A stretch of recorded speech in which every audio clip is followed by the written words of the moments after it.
네, 반갑습니다. 무지개건강 박쌤입니다. 또 한 주가 훌쩍 지나가 버렸네요.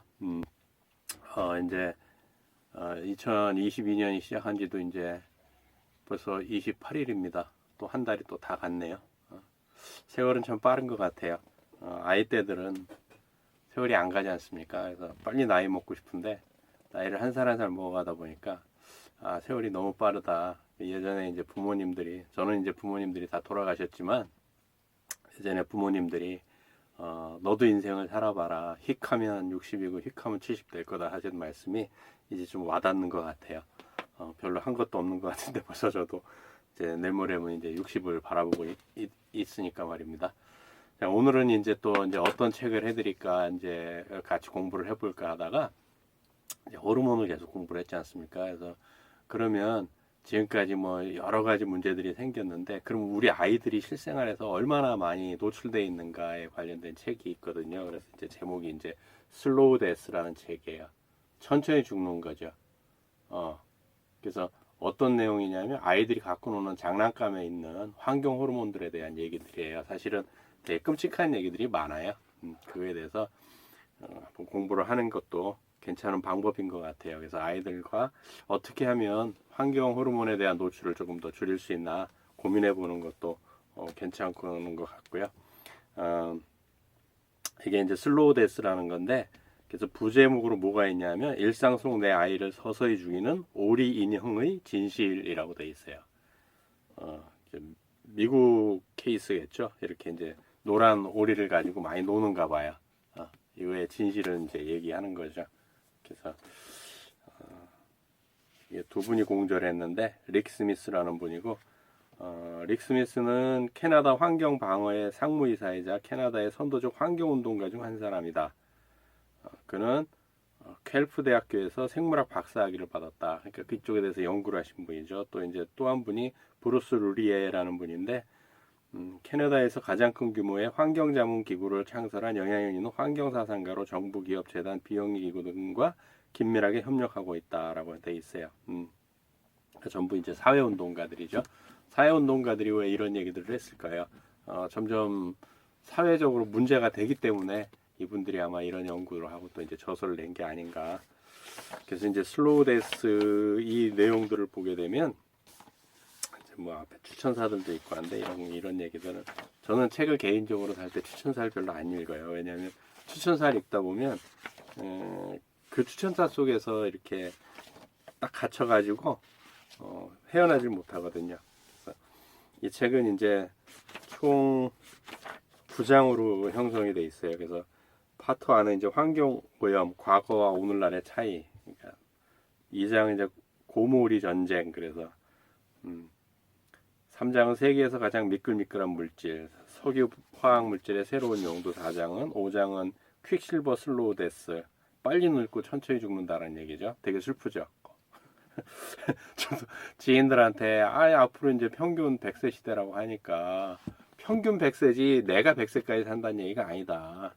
어릴 때 죽은 사람, 뭐 교통사고로 40대에 사망한 사람, 50대에 사망한 사람 다 합쳐서 평균 100세가 나오는 얘기다라고 이제 얘기를 하니까 끔찍하다는 얘기를 해요. 끔찍하다는 얘기를 하는데 그렇게 오래 살고 싶지 않다고 얘기를 합니다. 오래 살고 싶지 않은 건 내 생각인 거고 나는 어쩔 수 없이 오래 살 수밖에 없을 상황에 놓이는 거죠. 평균 100세.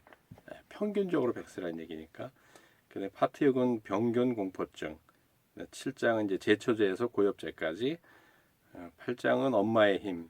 9장은 어떻게 해독할 것인가. 이렇게 9장으로 되어 있습니다. 뭐 이거 뭐 휙하고 넘어가는 장도 있을 거고 뭐 좀 디테일하게 해드리는 장도 있을 겁니다. 같이 공부하는. 그래서 이제 1장이 환경 오염, 과거와 오늘날의 차이 이렇게 돼 있어요. 그래서 뭐 이거는 뭐 과거에는 별로 없었는데 현대에는 너무나 많은 환경 오염 물질이 있다라고 얘기하는 거죠. 그래서 36페이지에 뭐라고 돼 있냐면 일반화하자면 지난 몇십 년간 환경 오염은 다음과 같은 중요한 측면에서 극적인 변화를 겪었다. 첫째, 오늘날 환경 문제는 국지적이라기보다 전 지구적 양상을 보인다. 이제 국지적이라는 얘기는 절대 없어요. 두 번째, 오늘날 환경 문제는 현격히 눈에 띄는 현상에서 눈에 보이지 않는 현상으로 옮겨갔다. 예. 옛날에는 눈에 보이는 현상은 뭐가 있었어요? 뭐 비행기로 농약을 살포한다든지 이런 눈에 띄는 거였지만 지금은 이제 장난감이나 우리가 일상적으로 사용하는 종이컵이라든지 무지막지하게 숨어버렸다는 얘기예요. 세 번째, 많은 경우에 그 효과가 즉시 급성으로 나타나기보다는 장기간에 걸쳐 만성적으로 나타난다. 예, 단기간으로 나타나는 게 아니고 만성적으로 나타난다는 얘기예요. 대표적으로 우리가 그냥 알 수 있는 게 뭐가 있을까요? 비만 인구의 증가겠죠. 근데 많은 사람들이 비만 그러면 많이 먹고 덜 움직여서 살찐다라고 얘기를 하는 그 칼로리 영향학에 매몰돼 있는데 저 개인적인 생각으로 칼로리 영향학은 어느 단편적인 얘기인 것이고요. 우리 몸은 그렇게 돼 있질 않거든요. 그래서 어쩌면 제 개인적인 생각인데 영양학, 현대 영양학이 현생 인류한테 가장 폐해를 끼친 것 중에 하나가 칼로리 영양학이 아닌가라고 생각을 하고 있습니다. 개인적인 생각이에요. 왜냐하면 우리 몸은 어떻게든 에너지를 비축도 하지만 쓰기도 하거든요. 비축도 하지만 쓰기도 한단 말이에요. 그래서 내가 칼로리에 영향 안 받고 먹고 싶은 만큼 먹고 많이 활동을 하게 되면 그런 문제들은 없거든요. 자, 동물 세계에서 보게 되면 어떤 현상이 있어요? 비만인 동물이 없거든요. 그런데 사육되는 동물들에서는 비만이 되게 많죠. 뭐 반려견, 반려묘라고도 표현하지만 강아지들이나 고양이들도 심각할 정도로 비만 동물들이 많거든요. 근데 들고양이나 들개들은 비만이 존재하지 않아요. 그만큼 많이 돌아다니고 쓰기 때문에 그렇거든요. 그러니까 아무리 먹는다고 먹는 대로 다 살찌는 건 아니거든요, 실질적으로. 그러면 이런 환경 호르몬들이 많이 들어오게 되면 전편에서도 말씀드렸지만 어떤 현상이 일어나요? 안전한 곳으로 얘를 묻어놔야 되거든요. 그 안전한 곳이 뭐라고요? 지방. 그 체지방이 자꾸 늘어나는 거죠. 나는 물만 먹어도 살쪄. 그건 사실 거짓말이거든요. 물은 칼로리가 없기 때문에 살이 찔 수가 없어요. 뭐 부종이 생길 수는 있겠지만 살이 찌는 건 아니거든요. 근데 체지방이 많이 생기는 건 탄수화물 중독하고 그런 것들 독성 물질을 저장하기 위한 저장고로서 몸은 지방을 사용하기 때문에 비만 인구가 많이 늘어나는 게 아닌가라는 생각을 해보는 겁니다. 세 번째, 장기간에 걸쳐 나타나기 때문에. 예.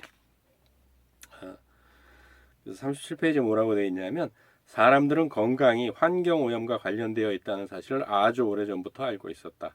10세기에서 12세기 무렵 아랍의 의학 관련 문헌은 환경 오염과 건강의 관련성에 대해 광범위하게 언급하고 있다. 벌써 10세기면은 900년대고요. 12세기면은 1100년대 이때에도 이미 문헌에 나왔다는 거죠. 이러한 문헌 중 상당수는 바그다드나 다마스쿠스나 카이로와 같이 인구가 밀접한 지역의 공기와 물의 오염에 대해 언급하고 있다. 한 문헌은 부패한 공기를 정화하기 위해 향을 태우는 것에 대해 묘사하고 있다. 또 다른 문헌은 역병이 도는 지역을 피해서 집을 언덕 위쪽을 향해 그리고 바람을 마주하도록 지으라고 지시한다. 이분 시나, 이건 페르시아 의사랍니다. 이분 시나라는 의사는 오염된 물을 마셔서 생긴 병을 치료하는 이야기나 동물과 그 배설에 의한 오염에 대해 쓰고 있다. 예. 그런데 과거에도 이렇게 오염이 있었다는 거죠. 근데 이런 오염들은 뭐예요? 자연적인 오염이었던 거예요. 인구가 밀집하고 하수시설, 배수시설이 잘 안 돼 있다 보니까 뭐 배변 문제나 이런 것들로 오염된다는 거지 지금처럼 심각하지는 않다는 거죠. 과거에는 이랬는데 39페이지 20세기에 들어선 뒤에는 어떻게 됐느냐? 호수와 강들은 심각하게 오염된 상태였다. 20세기에 들어서 이 오염된 물에서 비롯되는 가장 볼만한 현상 중 하나는 주기적으로 물 위에 불이 나는 것이었다. 물 위에 불이 나는 거예요. 물에 불이 어떻게 나요? 그럼 그만큼 오염물질이 많다는 얘기겠죠.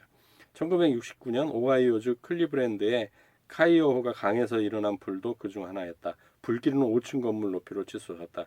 그런데 카이오호가 강에 불이 붙은 것은 이번이 처음은 아니었다.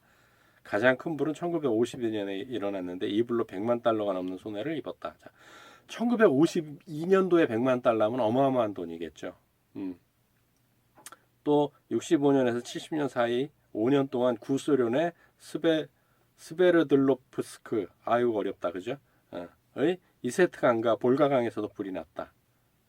이 두 사건에서는 농약이 강물에 불을 붙이는 역할을 했다. 뭐 미국이라고 다르겠어요. 농약 때문에 그런 거겠죠. 그러니까 자연적인 오염에서 인공적인 오염으로 넘어갔다는 얘기예요. 이 책들이. 그래서 이게 참 위험한 얘기들이 많죠. 그래서 46페이지에 보게 되면 1970년에 환경방어기금이 뉴욕타임즈에 모유가 식용으로 안전할까라는 도발적인 제목의 광고를 실은 적이 있었다. 이 광고가 켄 쿡의 뇌리에 떠올랐다. 그것은 환경오염에 대한 대중의 인지와 변화를 촉구하기 위해 개인적인 호소로 접근한 최초의 사례 중 하나였다. 환경방어기금은 모유에 들어있는 DDT의 농도가 시중에 판매되는 우유의 DDT 농도보다 7배나 높다는 사실을 발견했다. 이 광고는 DDT의 사용을 금지하도록 하기에 환경방어기금이 벌인 캠페인 가운데 하나였다. 그래서 모유가 식용으로 안전할까라고 이렇게 이제 뉴욕 타임즈에 기사가 났던 내용들이 것이죠. 그래서 여기 뭐라고 돼 있냐면 뭐 모유가 식용으로 안전할까? 아무도 모릅니다. 그러나 만일 모유가 시판되었다면 FDA에 의해 압수되었을 것입니다. 되게 재밌죠? 그만큼 인체가 오염됐다는 거예요. 그래서 개를 물려서 이런 오염물들이 들어간다는 거죠. 51페이지에 2006년에 이르자 인체의 유해물질 측정량을 측정하는 활동이 마치 들불처럼 번져나갔다. 쭉 2000년 들어서면서부터 이제 몸에서 그래서 머리카락을 채열해 가지고 머리카락을 뽑아 가지고 거기에 중금속이 얼마나 오염됐나 이런 것도 측정을 하기 시작했다는 얘기예요. 그래서 워싱턴, 코네티컷 뭐 이런 쭉쭉쭉쭉 같은 미국의 각 주와 캐나다에서 우리는 독성 국가 캠페인을 벌이며 각 지역 주민을 대상으로 다양한 유해 물질 인체 측정량을 실험했답니다.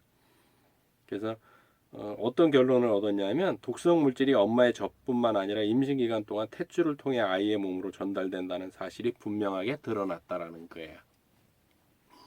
지금은 더 심각했겠죠. 더 심각해졌겠죠. 2006년도에도 그랬는데 지금 2022년 아닙니까? 어마무시하다는 얘기예요. 화학 물질의 농도는 같은 도시, 같은 동네에 사는 사람들, 심지어 가족 구성원 간에도 차이를 보였다. 이것은 유해한 화학 물질이 매우 특이적으로 작용하며 잘 알려져 있지 않음을 암시한다. 그러니까 한 가족 내에서도 축적 물질이 다르다는 얘기예요. 그건 이제 개인적인 차이겠죠. 53페이지에 우리가 행동을 취하면 우리의 혈액은 더 깨끗해집니다. 자, 피라고 하는 것은 혈액이라고 하는 것은 되게 고결한 겁니다. 고결한 거예요. 그래서 피 안에는 오염물질이나 해로운 물질이 다닐 수가 없게 돼 있어요. 우리 구조상. 그래서 나중에 뭐 심혈관계 전체적인 거를 한번 뭐 풀어드릴 수도 있겠지만 그래서 우리 몸엔 두 가지의 순환계가 있거든요. 하나는 심혈관계, 그 심장과 피만 다니는 거예요. 영양소라고 이런 것들. 그 다음에 림파계가 있죠. 림프관이 있단 말이에요. 그 심혈관계는 상수도로 표현할 수 있고 림프계는 하수구로 표현할 수 있어요. 혈액 안에 안 좋은 것들은 전부 림프로 보내버리거든요. 그만큼 피는 중요한 겁니다. 자, 그래서 우리가 행동을 취하면 우리의 혈액은 더 깨끗해집니다. 휘발유에서 납을 제거하자 미국인 혈관 속의 납 농도가 줄어들었습니다. 문제는 여전히 심각하지만 한편으로 큰 진보입니다. PCB의 경우도 마찬가지입니다. 여전히 사람들 몸에서 PCB가 검출되고 그것은 이 물질이 여전히 우리의 환경에 남아있기 때문이지만 어쨌든 그 농도는 점점 줄어들고 있습니다. 몇십 년 전에 사용이 금지된 DDT의 혈중 농도 역시 줄어들었습니다. 라고 켄 쿡은 말한다. 결국 우리가 노력을 해야 된다는 얘기예요. 그래야 우리 피 속이 오염되지 않고 피가 건강하지 않으면 건강할 수가 없거든요. 제가 계속 공부한 결과로 얻은 것은 모든 질병 결국 피로 기결한다라는 거를 제 개인적으로 깨달음이 있었거든요.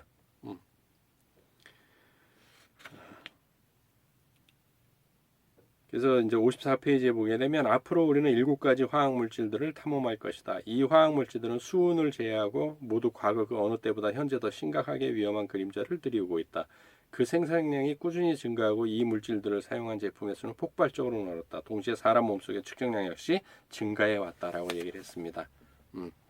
그래서 55페이지에 되게 무서운 얘기, 우픈 얘기죠, 우픈 얘기.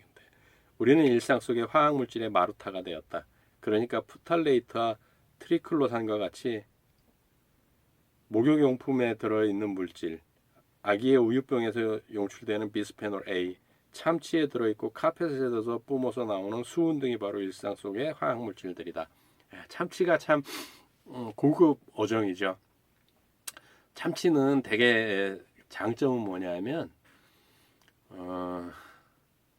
인공사육이 안 돼요. 양식이 안 된다는 얘기예요, 참치는. 그래서 되게 좋죠.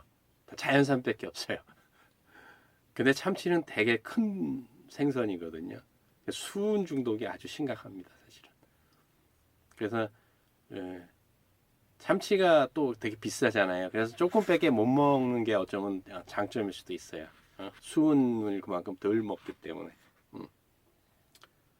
그리고 우리나라는 그나마 이제 카페 생활들이 아니잖아요. 서양은 다 카페 생활이고 신발을 안 벗고 생활을 하기 때문에 저희는 이제 외출했다 들어오면 신발을 벗고 들어오는 생활 양식이기 때문에 그나마 카페 이런 게 별로 없는데 외국은 이런 데서 나오는 수은이 장난이 아니라는 얘기죠. 그래서 이제 이렇게 실험한 내용들이 쭉 나와요. 연도별로 쭉 이 사람들이 실험한 내용들이 나오고 시간별로 이제 얘기가 나오는데 여기서 되게 재밌는 게 뭐냐면 뭐 로션을 바른다 이런 얘기도 나오거든요. 그 로션도 역시 이제 한다는 거죠. 그래서 이제 2장이 뭐냐면 고무우리 전쟁. 아까도 앞에서도 말씀드렸지만 이 책의 부제에도 나와 있듯이 이게 오리 인형, 고무오리 인형에 이제 서서히 죽이는 고무 인형, 오리 인형 이걸 에 대한 얘기들입니다. 2장이. 그래서 이제 여기 앞에 나온 얘기 중에 하나가 뭐냐면 남자들을 유혹하기 위해서 저는 세차 냄새가 나는 향수를 뿌립니다. 이 어느 여성이 얘기했죠. 그러니까 리타 러드너라고 하는 미국의 코미디언이 한 얘기랍니다. 남자들이 그만큼 차를 좋아하죠. 이건 농담인데 남자들이 왜 차를 좋아하는지 아세요? 간단해요. 와이프도 말을 안 들어주고 아이들도 말을 안 들어주기 때문에. 근데 차는 어떻게 해요? 내 마음대로 할 수 있지 않습니까? 악셀레터 밟으면 나가고 브레이크 밟으면 쓰고 오른쪽으로 핸들 돌리면 오른쪽으로 가고 그래서 남자들이 차를 선호한답니다. 네. 그리고 차는 자유를 의미하거든요. 63페이지에 보면 이제 뭐라고 되어 있냐면 모든 푸탈레이트는 맑은 식물성 기름처럼 보인다. 그리고 그 기름과 같이 미끈미끈한 성질에 바로 푸탈레이트의 유용성이 있다. 일부 푸탈레이트, 예컨대 위에서 언급한 푸탈레이트들은 가소제로 사용된다. 가소제라는 보통 상태에서 단단하고 잘 부러지는 물질을 고무와 같이 부드럽고 유연하게 만들어주는 물질을 가소제라고 부른다는 거예요. 그 다음에 디에틸 푸탈레이트는 이제 로션이 이제 이런 성분이 있는데 로션이 피부 속으로 부드럽게 침투해 들어가도록 해주고 향이 첨가된 제품에서 향기가 오래 가도록 해준다는 거예요. 디에틸 푸탈레이트가요.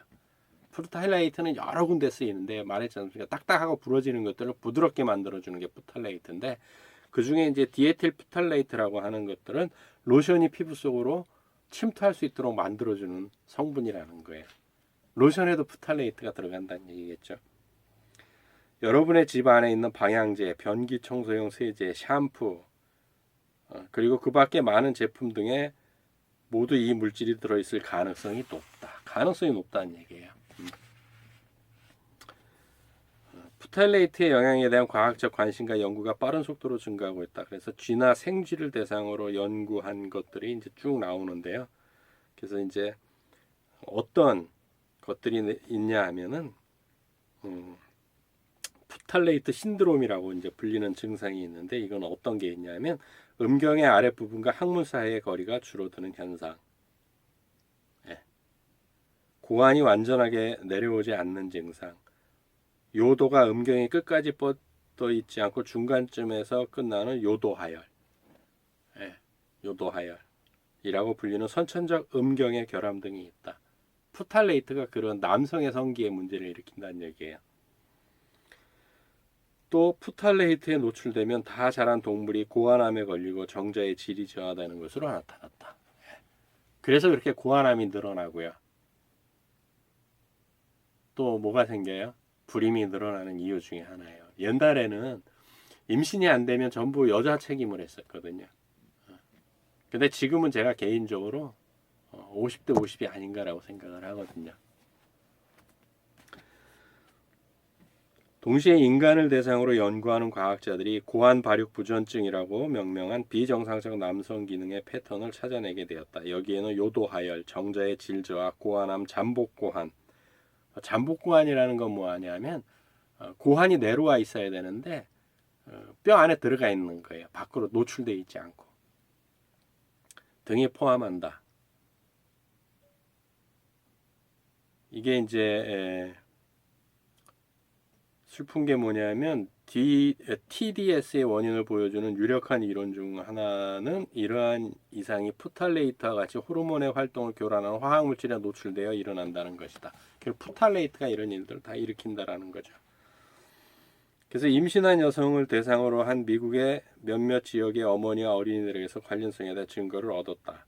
어머니의 체내 푸탈레이트 농도가 높으면 높을수록 태어난 아들이 푸탈레이트 신드롬을 보이는 경향이 더 높았다. 결국 엄마한테서 어떻게 된다고요? 아이한테 전해진다라는 얘기예요. 또 되게 재밌는 게 푸탈레이트도 종류가 많다 그랬지 않습니까? 아까 이제 우리가 이제 플라스틱에 들어가는 것도 있고 또 어떤 거예요? 로션에 들어가는 푸탈레이트도 있고 이런 것들이 있는데 각기 다른 푸탈레이트들이 연합해서 효과를 나타냅니다. 만약 어느 한 가지 푸탈레이트의 농도는 아주 미미한 수준이라고 하더라도 대여섯 가지 푸탈레이트에 동시에 노출된다면 상당한 영향을 받을 수 있습니다. 인간을 대상으로 한 연구 결과 실제로 그와 같은 상황이 벌어지고 있는 것으로 보입니다. 라고 연구 결과 발표가 된 거예요.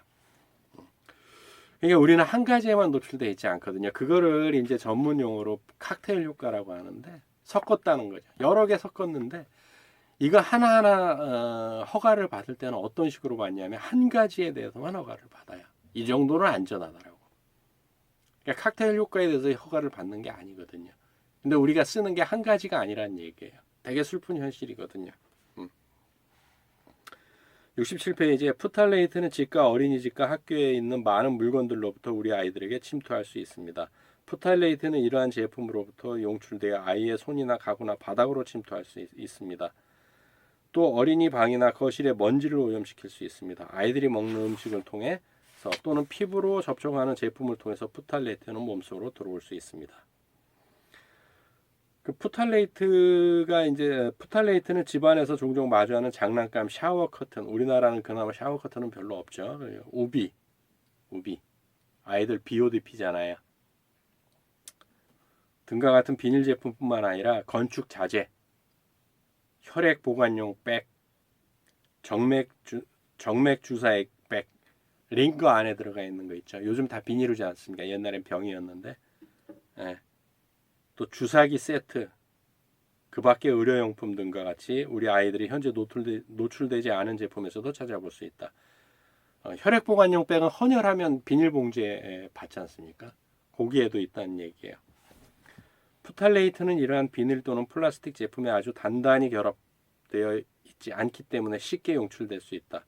새 차의 내부 역시 푸탈레이트로 가득하다. 차 사면 나는 냄새 있지 않습니까? 그것도 다 푸탈레이트라는 거죠. 또 69페이지에 뭐라고 되어 있냐면 어린이들이 푸탈레이트에 더 많이 노출된다는 사실 자체도 우려할 만하다. 그런데 어린이들이 환경오염으로부터 영향을 받는 정도 역시 어른들보다 더 크다는 사실이 문제를 악화시킨다. 성장 중인 아이들의 몸은 해독 기능이 부족하여 푸탈레이트와 같은 물질에 더 쉽게 손상된다. 또 한 가지 주목해야 할 중요한 점은 어린이의 화학물질에 대한 노출이 수태되는 시점부터 시작된다는 점이다. 이건 앞에서 누누이 말씀드렸지 않습니까?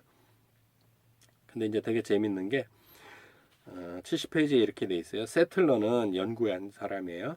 그가 아는 한 채소를 통해 푸탈레이트를 섭취하게 되지는 않는다고 말한다. 푸탈레이트는 지용성이라서 고기나 유제품, 가공식품 등에 주로 함유되어 있기 때문이다.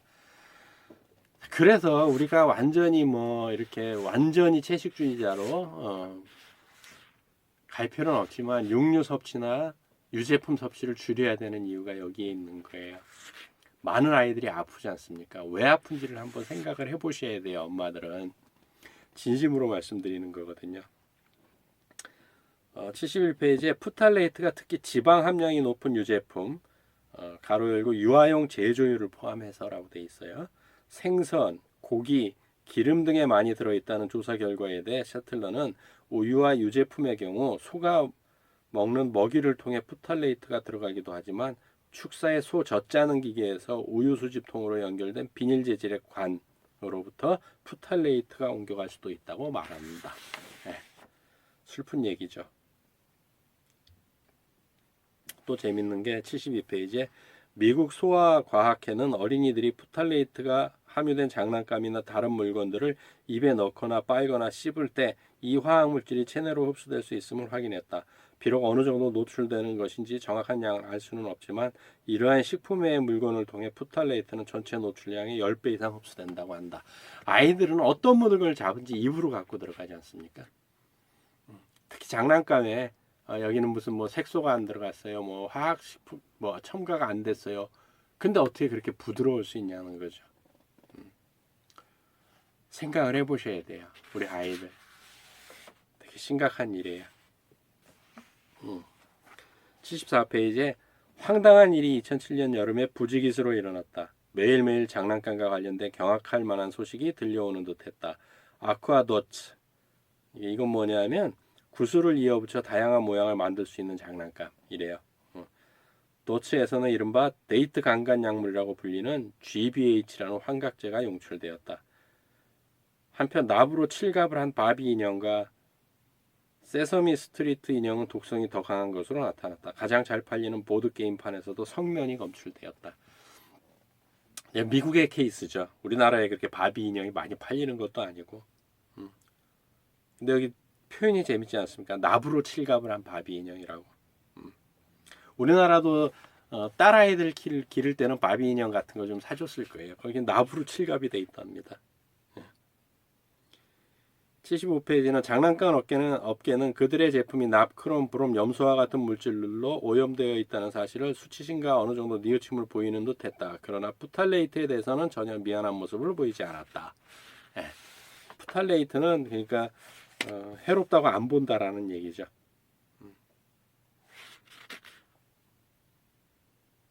슬프네요. 그래서 이제 장난감 이렇게 종류별로 이렇게 얼마큼 함유되어 있는지까지 이렇게 다 연구 결과로 나와 있거든요.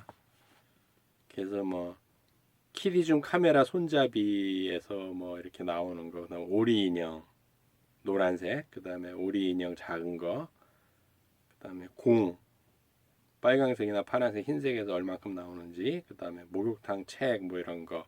뭐 목욕탕 책은 저는 개인적으로 처음 들어보는데 뭐 하여간 이런 거에서 나온 얘기들. 그 다음에 이제 80페이지 제목에 뭐냐면 달콤한 향기 속엔 독이 있다. 뭐 향수나 뭐 방향제 이런 얘기겠죠. 이름 뭐 그렇다라는 거죠. 83페이지에 플라스틱은 우리의 삶을 완전히 장악하고 있었다. 내가 좋아하는 과자들은 모두 플라스틱 포장으로 쌓여 있다. 그러네요. 과자도 문제지만 그걸 싼 봉지도 문제네요. 내가 좋아하는 과자들은 모두 플라스틱 포장으로 쌓여있다. 동네 슈퍼마켓의 과일과 채소도 생산자에 의해서든 슈퍼마켓에 의해서든 세척야채의 수요가 증가하는 추세에 따라 비닐봉지에 담겨 판매된다. 부엌을 이리저리 뒤져보자. 거의 모든 것이 플라스틱 용기나 봉지에 담겨 있다는 것을 깨달았다. 마요네즈, 주스, 우유, 빵, 소스, 쿠키, 요구르트 등등이 모두 다 플라스틱에 들어있다는 얘기예요. 그러니 이런 것들 먹고 어떻게 되겠어요?